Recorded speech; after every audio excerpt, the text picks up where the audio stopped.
कैसे हैं आप लोग। आई होप कि आप सब बहुत अच्छे होंगे और अपने मन से अपनी पढ़ाई स्टार्ट कर दिए होंगे। और खास करके वो बच्चे जो अपना रिजल्ट चेक कर चुके हैं, चाहे आप केवीएस, पीआरटी, टीजीटी, पीजीटी सबके आंसर की रिलीज हो चुके हैं और आप सबको मैंने बताया भी है ये कौन सा ऑफिशियल वेबसाइट पे आप उसको चेक कर सकते हैं।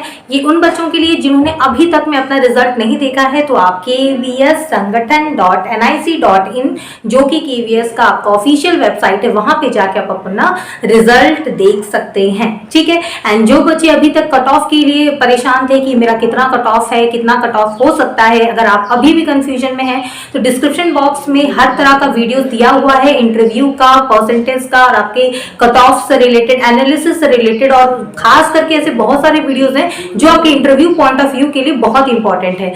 मैंने अभी पिछला सेशन आपके डेमो टीचिंग के रिगार्डिंग लिया था और मैंने आपको टॉपिक बताया था इंग्लिश में कैसे आप वर्ब पढ़ा सकते हैं। ये हमारी सेकंड क्लास होने जा रही है और आज हम आपको डिस्कस करेंगे कि मैथ्स का क्लास हम लेंगे और आपको बताएंगे डेमो टीचिंग करके कि किस तरह से आप मैथ्स में स्टूडेंट्स को पढ़ा सकते हैं। और आज जो हम हैं क्लास फर्स्ट के स्टूडेंट को पढ़ाने का आपको बिल्कुल तरीका बताएंगे। और ये जो तरीका है, ये जो डेमो का स्टाइल है, ये आपके जो केवीएस के इंटरव्यू में, जिसमें डेमो टीचिंग 30 मार्क्स का रिगार्डिंग होता है, 30 मार्क्स का, तो 30 मार्क्स में आपका ये बहुत ही ज्यादा इंपॉर्टेंट एंड बहुत ही यूजफुल कंटेंट होने वाला है।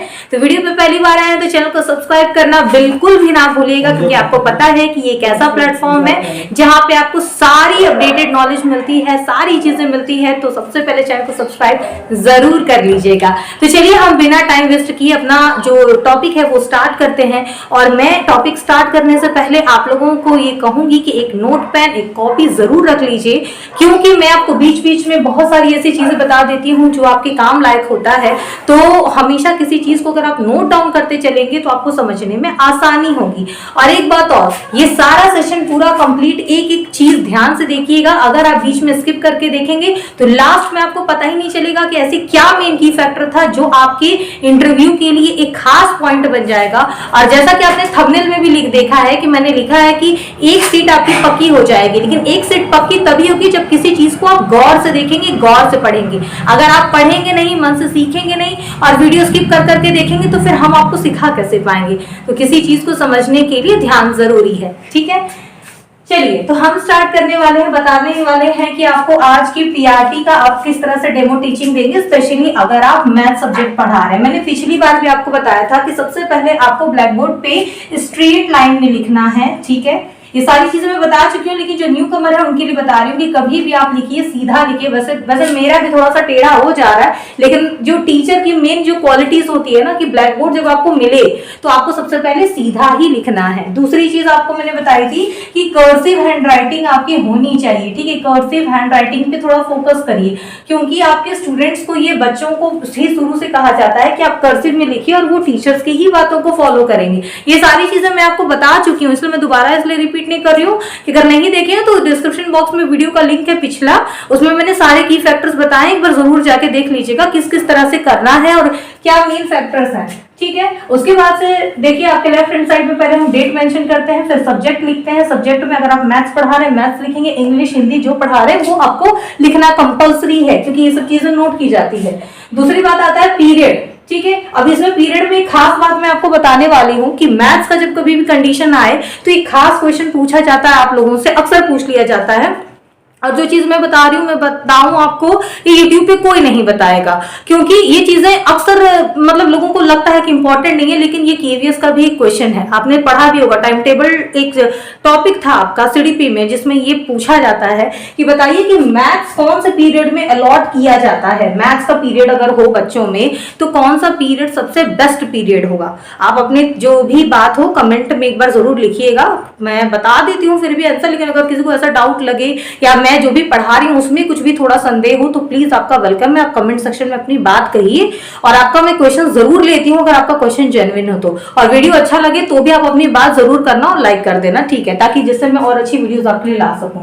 ठीक है, मैथ्स का जो पीरियड है वो हमेशा देखिए या तो सेकंड पीरियड में रखा जाता है या तो थर्ड पीरियड में रखा जाता है। इसका एक वजह ये है, आप सबको पता है कि मैथ्स को एक वैसे उतना मैथ समझने वालों के लिए उतना हार्ड नहीं है, लेकिन एक बच्चे के पॉइंट ऑफ व्यू से सोचा जाए तो मैथ को हार्ड कंसिडर किया जाता है। और कभी भी हार्ड सब्जेक्ट को फर्स्ट पीरियड में नहीं रखा जाता है जिससे बच्चा घबरा जाए। और वो हमें क्या है, बच्चे को सीखने के लिए उत्सुक करना है कि नहीं तुम और पढ़ो, ना कि उसे डिस्करेज करना है कि वो पहले ही पीरियड में इतना ज्यादा थक जाए या उसको बोरियत फील हो जाए या उसको इतना डर लग जाए कि अगला पीरियड पढ़े ही ना दूसरा सब्जेक्ट। इसके लिए हमेशा मैथ्स को इंटरेस्टिंग बनाने के लिए सेकंड एंड थर्ड पीरियड या तो अलॉट किया जाता है। ठीक है, ये बातें मैं बता रही हूँ मैथ्स के रिगार्डिंग। उसके बाद से आपका एक आता है टॉपिक आपको जो भी पढ़ाना है। जैसे आज मैं आपको एडिशन टॉपिक के बारे में पढ़ाऊंगी, बताऊंगी मैं आपको एडिशन टॉपिक के बारे में बताऊंगी किस तरह से आप बच्चों को बता सकते हैं, समझा सकते हैं। ठीक है, तो यहाँ तक आई होपफुली सबको सब कुछ सारी बातें समझ में आ रही होंगी। ठीक है, वीडियो अच्छी लग रही है तो यार लाइक जरूर कर देना, और कंटेंट लास्ट तक अगर आपको अच्छा ना लगे तो बिल्कुल आप कमेंट में लिखना कि बहुत बेकार पढ़ाती है, कुछ आता जाता नहीं है। लेकिन थोड़ा भी अगर आपको अच्छा लगे और ईमानदारी से बोल रही हो, अगर आपको दिल में थोड़ा भी लगे कि हाँ मैम ने सही बताया, तो उसको बस मैम को इतना ही चाहिए कि आप बस सीखिए, आप आगे बढ़िए। जिस दिन आप सेलेक्ट हो जाएंगे और आप मुझे कमेंट करेंगे कि मैम मेरा सिलेक्शन आपकी वजह से हुआ, वही मेरे लिए सबसे बड़ा रिवॉर्ड है। ठीक है, मन करे तो ही लाइक करिए, नहीं तो कोई ऐसा नहीं है। लेकिन हाँ, अगर आप लाइक करते तो मुझे लगता है कि हाँ बच्चों को अच्छा लग रहा है, मैं और अच्छी चीजें लाने की कोशिश करती हूँ। और वीडियो में अगर आपको कभी भी कोई बात पूछनी हो, कहनी हो, या कोई शिकायत है या खुशी है या कुछ कोई क्वेश्चन है, तो जब तक आप कमेंट नहीं करेंगे तब तक मैं आपको उस चीज को नहीं समझ पाऊंगी। ठीक है, ये हमेशा मैं बोलती हूँ। तो चलिए आज का टॉपिक में जो है यहाँ पे एडिशन सबसे पहले आपको लिख देना है, और यहाँ पे आपका एडिशन टॉपिक होगा और हम पढ़ाने जा रहे हैं क्लास 1 के स्टूडेंट्स को। ठीक है, क्लास 1 के स्टूडेंट्स को पढ़ाने जा रहे हैं। तो सबसे पहले आप क्लास में एंटर करेंगे और सबसे पहले बच्चों से ये नहीं कहेंगे कि हाँ चलिए स्टार्ट करते हैं एडिशन, कभी भी ऐसा नहीं करना है। सबसे पहले आपको क्लास में एंटर करना है।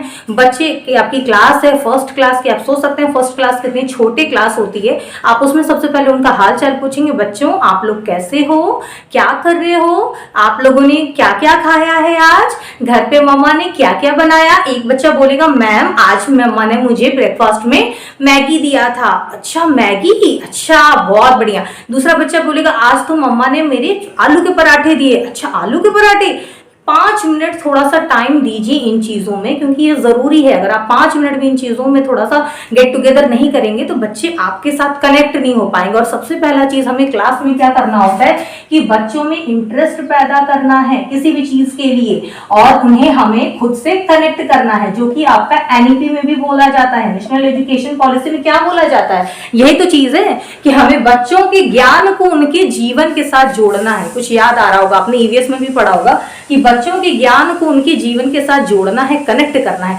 तो जीवन मतलब क्या, कि हमारे डे टू डे लाइफ के साथ जब तक वो कनेक्ट नहीं होंगे तब तक आप आगे कैसे क्लास को पढ़ाएंगे। तो इस चीज को मेन मार्क करके फोकस करिएगा, क्योंकि यही चीज आपको अपना इंटरव्यूअर के सामने समझाना है। ठीक है, तो ये बात हो गई। उसके बाद से आप ये बोलेंगे कि बच्चों आज का जो हमारा टॉपिक है वो है एडिशन।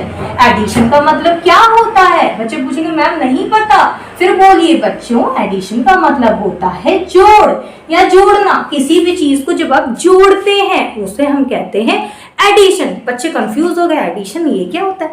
तो फिर आप कहते हैं कि चलो बच्चों मैं आपको एक छोटी सी चीज, आप लोग को एक गेम खेलते हैं हम लोग। चलिए आप एक काम करिए, आप अपने एक हाथ में 2 टॉफीज लीजिए और दूसरे हाथ में भी 2 टॉफीज लीजिए। एक हाथ में 2 टॉफीज, दूसरे हाथ में भी 2 टॉफीज, और आप अब मुझे बताइए कि आपके हाथ में कितने टॉफीज हैं। बच्चे कंफ्यूज हो जाएंगे, लेकिन बच्चों को एक होमवर्क आपने दिया। इसका मतलब कि सेकंड स्टेप आपको क्या करना है, सेकंड स्टेप में आपको उनको गेम्स के माध्यम से एक होमवर्क वर्क देना है। ये भी आपका सारा प्रेजेंटेशन डेमो टीचिंग में ही कंसीडर किया जाता है।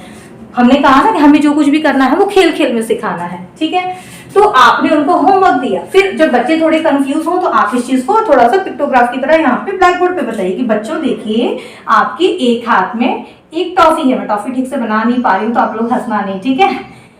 ठीक है, 2 टॉफीज हैं और दूसरे हाथ में आपके 2 टॉफीज हैं। ठीक है, तो बताओ बच्चों की टोटल कितने टॉफीज हो गए। ठीक है, और तो बच्चे कहेंगे मैम इसको कैसे पता करेंगे। तो आप कहेंगे कि देखो बच्चों एक हाथ में हमारे 2 टॉफीज है, दूसरे हाथ में 2 टॉफीज है, हमें इसको क्या करना है, जोड़ना है।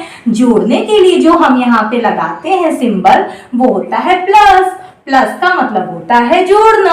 ठीक है, और अब हमारे पास टोटल कितने टॉफीज हैं, काउंटिंग करते हैं 1 2 3 4। इसका मतलब कि हमारे पास है 4 टॉफीज। इस तरह से आप किसी चीज को मतलब पिक्टोग्राफ के मामले से आप अच्छे से सिखा सकते हैं। या तो आप किसी चीज को जब आपके पास सामान दिया जाएगा वहां पे ऐसा स्टडी मटेरियल जो कि दिया ही जाता है स्कूल में बच्चों को पढ़ाने के लिए, गेम्स के माध्यम से, बॉल्स के माध्यम से, ब्लॉक्स के माध्यम से, वैसे भी आप समझा सकते हैं। जैसे मैं आपको एक ब्लॉक्स के माध्यम से दिखाती हूँ जिससे आपको थोड़ा सा अच्छे से देखने को समझ में आएगा कि कैसे आपको करना है। जैसे फॉर एग्जांपल मैं आपको बताती हूँ, जैसे हमारे पास ये ब्लॉक्स हैं, ठीक है, आप देख रहे होंगे हमारे पास ब्लॉक्स हैं, तो मैं आप ऐसे दिखा सकते हैं बच्चों को कि देखिए हमारे पास जो है इतने सारे ब्लॉक्स हैं और मेरे हाथ में जो है एक हाथ में